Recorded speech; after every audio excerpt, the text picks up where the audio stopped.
This is a test of the Emergency Alert System, EAS. This is only a test.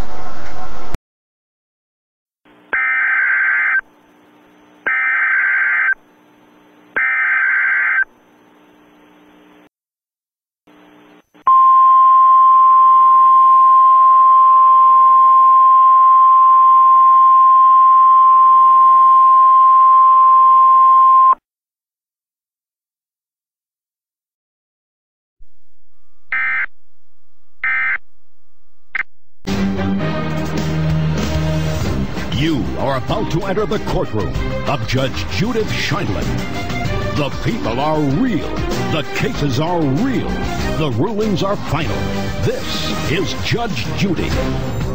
17-year-old Kelly Babert and her mother